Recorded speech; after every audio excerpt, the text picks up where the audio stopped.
Women are discriminated against every day. I just got through giving a speech on the subject and the statistics on it. You can look in your teaching profession and you'll see how many teachers there are, but how many principals are there, how many administrators are there. You can go to a college graduation exercise and you'll see 25 men seated in their glorious robes on the head platform leading the university, and you're lucky if you see one woman. She might be the dean of girls or something. But what can be done? Women are, you can have this Equal Rights Amendment where it then becomes pointed out in the Constitution that this is absolutely unconstitutional, and women can then put up a fight about it.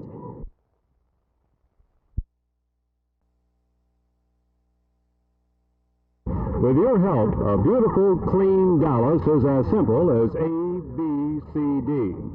Or maybe, better said, it's as simple as several hundred young people getting out and walking the bar ditches along our streets and highways. Maybe that's how simple this is.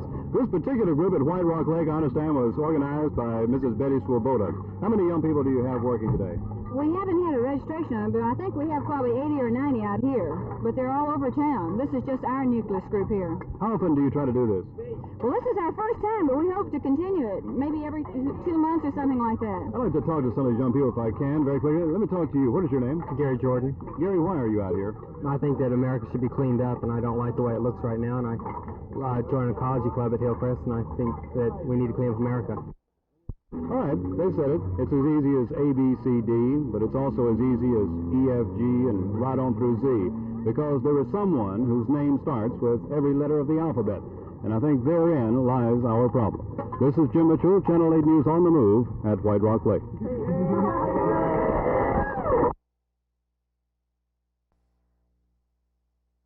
It mean a great deal to them. The idea is to let the community know that there are some young concerned men living in the black community who are trying to assist them to bring about a better world. How will the MCAs work? The MCAs will work through the Advisory Council of the Dallas Negro Chamber of Commerce. I am staff coordinator for the Dallas Alliance for Minority Enterprise. We are attempting to coordinate all of the minority efforts being made in the city of Dallas. Then I will be somewhat of a liaison between the MCAs and the MBAs and other organizations within the city. Tell me this, are business opportunities really wide open here in Dallas for the minority businessman? I would say so. Everyone is not really cut out to be a businessman. It is our job to find that particular person who has the entrepreneurial juices, one of my favorite sayings, and to put this type of person into business, to assist him in any way that we can.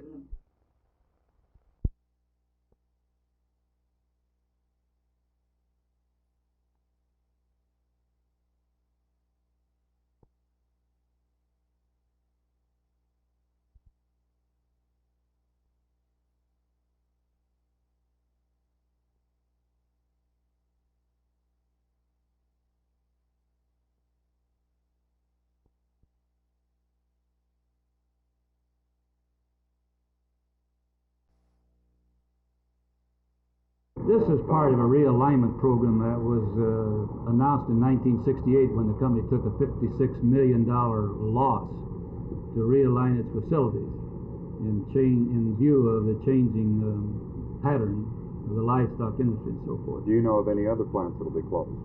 Today, San Antonio is being announced, and the beef breaking plant in Chicago. And this concludes the realignment program that was announced. Was this realignment as a result of the general state of the economy or simply a company policy? Well, it's in view of the changing livestock patterns, and we stopped to think that starting back in '68, we have closed the plants along the so-called river, St. Paul, Omaha, Kansas City, St. Louis, now Fort Worth. The plants are being built out in western Oklahoma, Texas, New Mexico, Arizona, California. Is no different than the turn of the century when Swift, Armour, and Cudahy came from the East Coast out to Chicago, and the Chicago Yards was established.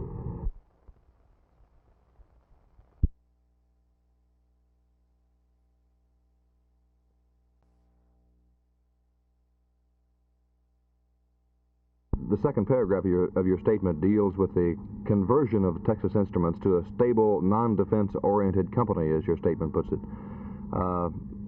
Is that the issue, really? This is really the issue to us. On April 15th last year, we went to them as stockholders and employees and asked them to begin this conversion.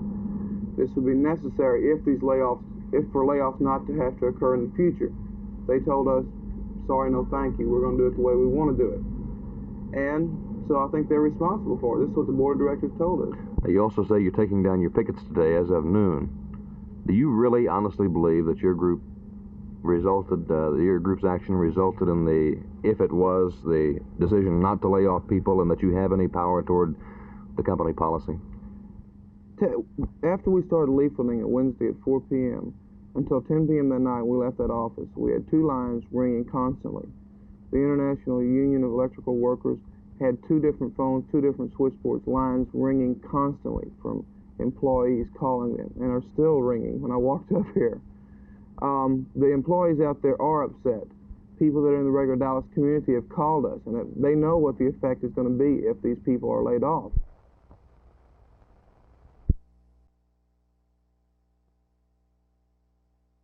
After taking 9 hours yesterday to decide the guilt of David Burton Jr. in the February 11th shooting death of Mrs. Myrtle Wesley, the 8-man, 4-woman jury in Judge R.T. Scales' court assessed the sentence of death. This is the 5th such sentence set down in Dallas County this year. Prosecuting attorney John Stauffer was surprised. Well, I was surprised in this sense. I was pleasantly surprised, very glad for such a verdict. This is the verdict we wanted. This is the verdict we hoped for, prayed for. We think it's the only proper verdict in this case. However, I must admit that it isn't very easy to get the death penalty anymore. It seems that people don't want to give it if they possibly can help it. This jury was particularly qualified on the death penalty. They said they could give it if they thought it was the proper case. And they were out 9 hours on guilt. When it took them 9 hours on guilt, then our hopes went down, to be honest with you. We thought that if it took them 9 hours to find the man guilty, that we didn't have much chance of getting the death penalty. When the sentence was returned, the courtroom was quiet. Burton didn't make a sound. An appeal is automatic in all death penalty cases. For Channel 8 News on the Move, this is Jess Brown.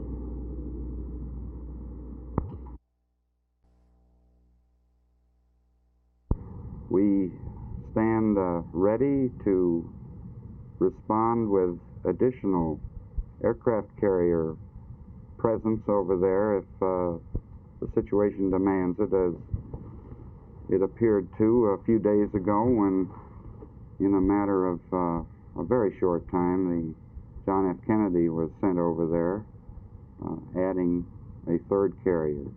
We have the supporting destroyers and fleet auxiliaries that are needed in proper proportion for those ships over there.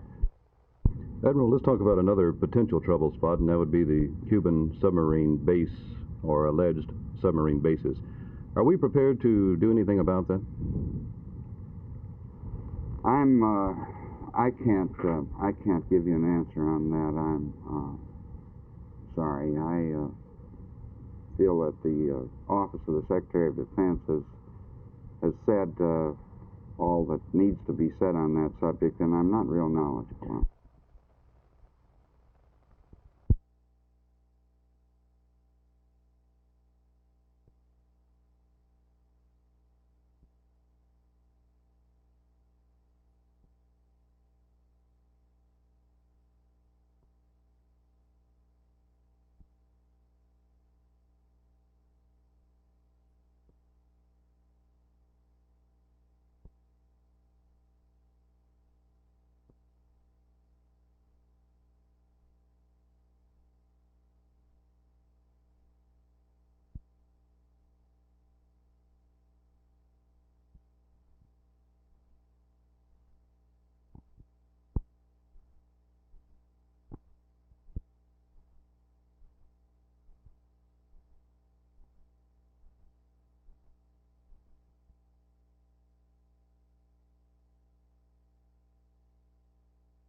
Well, we're going to try to be ready. Of course, we've been working hard, and we've been watching some film on TCU, and they've got a tremendous team this year, and we've know that we're going to have to play a good game to to stay in the ball game. Steve Judy's an excellent quarterback, and their defense is much improved over what it was last year. So I'm looking for it to be a real good ball game.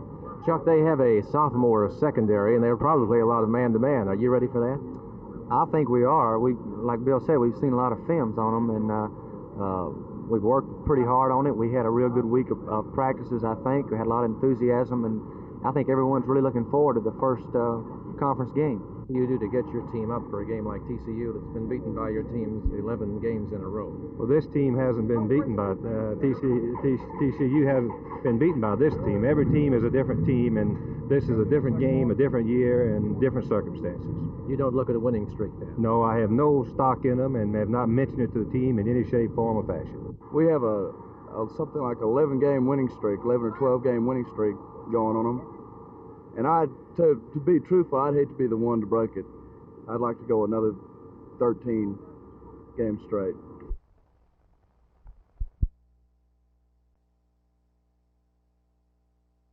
You were at Fort Worth the first 2 years the club was there, of course, and this last year. Is it a fair question to ask where you'd rather play and which league you'd rather play? Well, I think the Central League's a hustling league. It's younger players than in the American League. I think it's a lot faster, and it's real good hockey. They're both good leagues. It's hard to say. One is a little bit older, and they have older players in it, and the Central League is younger players, and it's faster. So they're both good hockey leagues. Fort Worth has the better weather, of course, and you play a little golf, and it's a little more enjoyable than playing up where it's snow all the time. Bob is one of the few players on the Fort Worth team who has been around a few years. What do you see different under the new regime of Ned Harkness, and whose system, of course, is filtering down to you people and Doug Barkley? I think the stress is more skating is the biggest thing. His workouts aren't as long as, say, before when you used to practice, come to training camp, you'd be on the ice for 2 hours, where here it's an hour and 15 minutes, an hour and a half.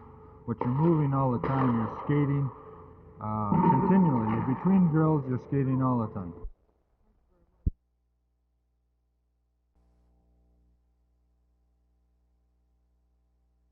No, I really don't see that personally. Now, I'm answering this question personally. I feel that if the women of our country know they're needed, they will respond in any number that's necessary. Even though if certain bills pass and it looks like then we would have to be drafted, I think our Congress would take a look at this. I think our people would look at it very clearly. Well, do you see this as successful as practiced, for example, in Israel? Well, I would like to tell you, I've just had a visit from the director of the Israeli Women's Corps, and they do not go out and fight. They are trained to carry a rifle. It's possible for them maybe to be called upon to do this because they do have a smaller country. They have problems manpower-wise that we don't have in our country, but they don't every day carry a rifle and go out and fight. This is something that we've not really gotten the true picture of from their country.